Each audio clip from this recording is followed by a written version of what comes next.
पाकिस्तान की हिस्ट्री में आज तक लाखों वीडियोस अपलोड हुई, कुछ वायरल हुई, कुछ भुला दी गई, लेकिन एक वीडियो ऐसी थी जिसने सिर्फ इंटरनेट नहीं बल्कि 9 कब्रों को भर दिया।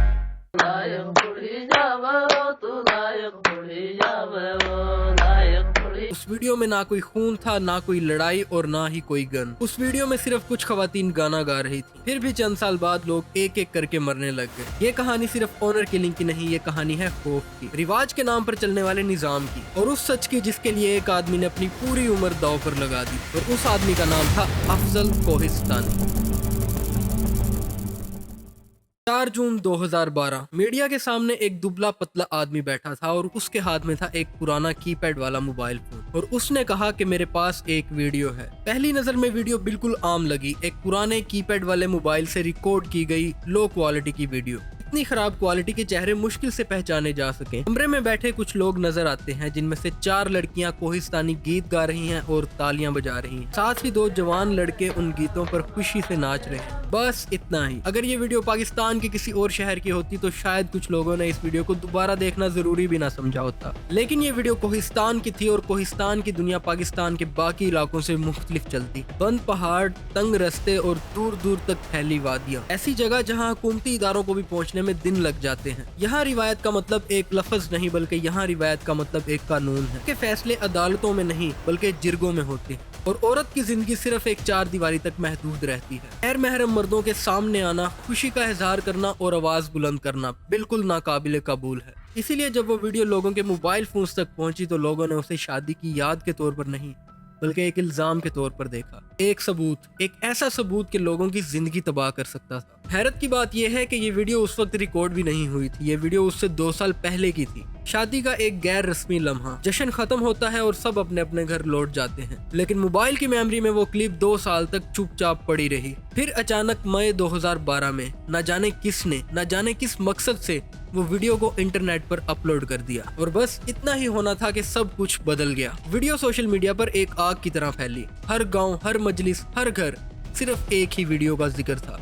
जो लड़कियां उस वीडियो में गीत गा रही थी उन्हें मालूम भी नहीं था कि उनका नाम उनके कबीले के बुजुर्गों तक पहुंच चुका है। और फिर एक फैसला हुआ, एक ऐसा फैसला जिसने पूरे पाकिस्तान को हिला के रख दिया। अफजल कोहिस्तानी का ये कहना था कि उस रात इंसानियत का गला घोंट दिया गया था। हाल कर कहता हूं, 1000 दफा कुरान मुझे उठानी पड़े, मैं कुरान उठा कर दिया है। लेकिन क्या वाकई ही ऐसा हुआ था या फिर अफजल कोहिस्तानी किसी बड़ी साजिश का हिस्सा था? यहीं से शुरू होती है तहकीक, एक ऐसी तहकीक जिसने पाकिस्तान के सबसे मिस्टीरियस ऑनर किलिंग केस को जन्म दिया। जिरगा खत्म हो चुका था और असली कहानी इसके बाद शुरू हुई। अफजल कोहिस्तानी का ये कहना था कि उन लड़कियों को उस फैसले के बाद घर में नहीं बल्कि किसी कैद में रखा गया था, एक इतनी तंग जगह जिसमें सांस लेना भी मुश्किल हो। उन्हें मिसाल बनाया गया ताकि कबीले की दूसरी लड़कियां कभी ऐसी गलती करने का सोच भी ना सके। और फिर एक रात जिरगे के हुक्म पर उन्हें कत्ल कर दिया गया। हम कत्ल बेबुनियाद नहीं करते हैं, किसी बुनियाद पर करते हैं अगर किया भी तो। सबसे बड़ी मुश्किल ये थी कि अफजल कोहिस्तानी के पास कोई डायरेक्ट सबूत नहीं था। उसने खुद उनको कत्ल होते नहीं देखा था, उसके पास सिर्फ एक वीडियो थी और उन लोगों की बातें। अफजल के लिए ये सिर्फ उन 4 या 5 लड़कियों का मामला नहीं था, बल्कि इस वीडियो में नाचने वाले वो 2 नौजवान इसके भाई थे।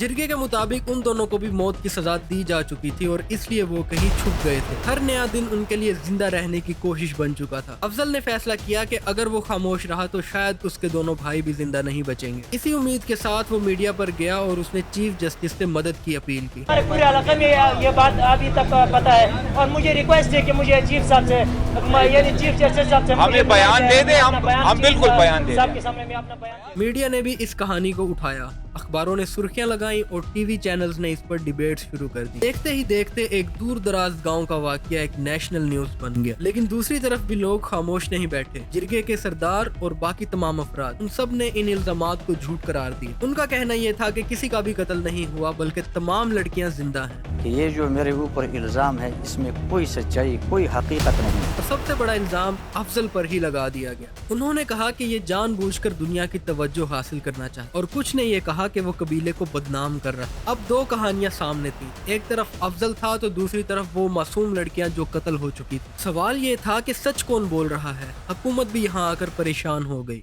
अगर अफजल सच कह रहा था तो पाकिस्तान के अंदर एक बहुत बड़ा जुर्म हुआ था। हुकूमत ने कहा कि अगर लड़कियां जिंदा हैं तो उन्हें सामने लेकर आओ अदालत में। अब जाहिर सी बात थी कि अगर वो लड़कियां अदालत के सामने आ जाती तो पूरा मामला ही खत्म हो जाता, लेकिन यहाँ पर एक नया मोड़ आ गया।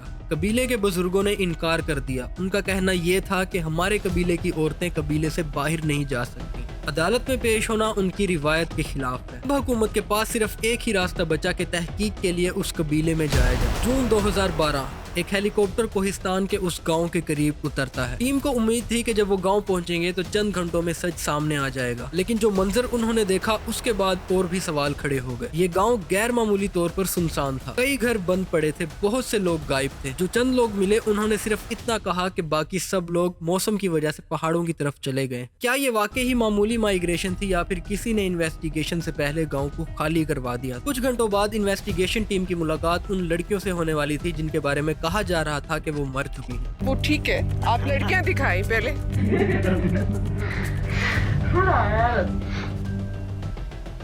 चेहरा वीडियो से मिलता जुलता लग रहा था, कपड़े भी लगभग वैसे ही थे, लेकिन एक मसला था। वीडियो की क्वालिटी इतनी खराब थी कि किसी इंसान का चेहरा यकीनी तौर पर पहचानना नामुमकिन था। फिर दूसरी लड़की को सामने लाया गया और इसके बारे में कहा गया कि ये बेगम जान। फिर तीसरी और फिर चौथी। हर दफा गाँव वाले ही बात करते थे। इन्वेस्टिगेशन टीम के पास उस वक्त इन बातों को झुटलाने के लिए कोई ठोस सबूत नहीं था, न बायोमेट्रिक डाटा, न क्लियर फोटोग्राफ्स और न ही ऑफिशियल आइडेंटिफिकेशन। इसी बुनियाद पर पहली इन्वेस्टिगेशन ने यही नतीजा निकाला कि कत्ल का कोई काबिले एतमाद सबूत नहीं है। इन्वेस्टिगेशन टीम के कुछ अफराद ने यह तस्लीम कर लिया कि वो पूरी तरह मुतमईन नहीं थे। उनका यह कहना था कि हम यकीन से नहीं कह सकते कि जिन औरतों को हमसे मिलवाया गया वो वाकई वही औरतें थीं जो वीडियो में मौजूद थी। ये एक छोटा सा डाउट था, लेकिन इसी डाउट ने आगे चलकर पूरे केस को दोबारा से जिंदा कर दिया। कुछ अरसे बाद ये कहानी एक इंटरनेशनल जर्नलिस्ट के सामने पहुंची।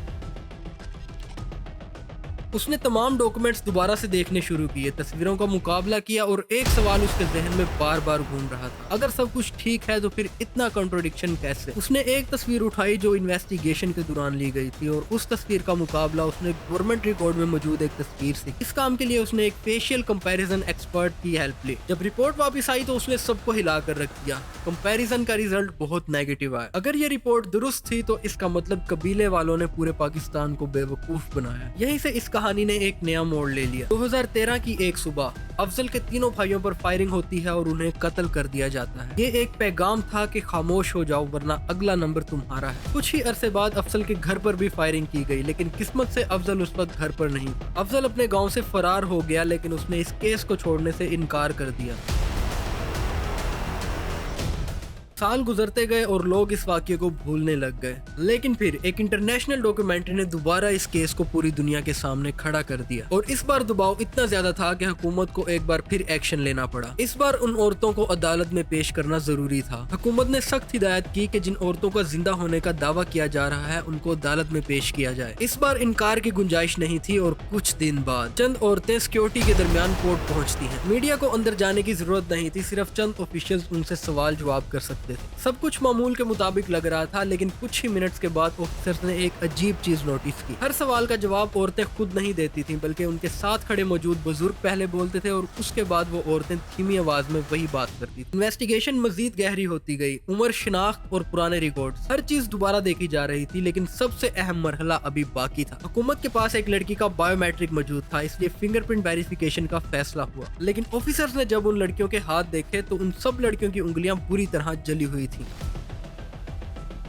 ऐसा लग रहा था जैसे किसी ने जानबूझकर उन लड़कियों के फिंगरप्रिंट पैटर्न्स को मिटा दिया। ये वो चीज थी जिसने इस केस को और भी ज्यादा डाउटफुल बना दिया। वक्त गुजरता गया और आखिरकार इस मामले में मुलविस कुछ अफराद का बयान सामने आया। इस बयान में उन्होंने तस्लीम किया कि जिरगे के फैसले के बाद कई औरतों को कत्ल किया गया था। अफजल कोहिस्तानी सालों से इसी दिन का इंतजार कर रहा था। उसने धमकियां सही, अपने घर पर हमले देखे, उसने अपने भाइयों को खो दिया, मगर वो अपनी बात से पीछे नहीं हटा। लेकिन कहानी का सबसे तकलीफ दे हिस्सा अभी बाकी था। 6 मार्च 2019 अफजल एक और अदालती कार्रवाई के सिलसिले में एबटाबाद जा रहा था। उसे अंदाजा था कि खतरा अभी खत्म नहीं हुआ, इसलिए वो आम गाड़ी की बजाय एक ट्रक में सफर कर रहा था। कोर्ट से कुछ ही फासले पर अचानक फायरिंग शुरू हो गई। गोलियां इतनी तेजी से चली कि किसी को संभलने का मौका ही नहीं मिला। जब रेस्क्यू टीम पहुंची तो अफजल कोहिस्तानी खून में लिपटा हुआ पड़ा था। जिस शख्स ने सालों तक इस केस को जिंदा रखा वो खुद जिंदा नहीं बच सका, बल्कि हमें याद दिलाता है कि जब रिवायत, दबाव और खामोशी मिलकर सच को दबा देते हैं तो सबसे पहले कत्ल इंसाफ का होता है, और जब इंसाफ मर जाए तो इसके बाद कितने लोग मरते हैं उसका हिसाब रखना भी मुश्किल हो जाता है। इसी के साथ मुझे दीजिए इजाजत। अगर ये वीडियो पसंद आई तो इसे लाइक और शेयर करें, चैनल को सब्सक्राइब करें।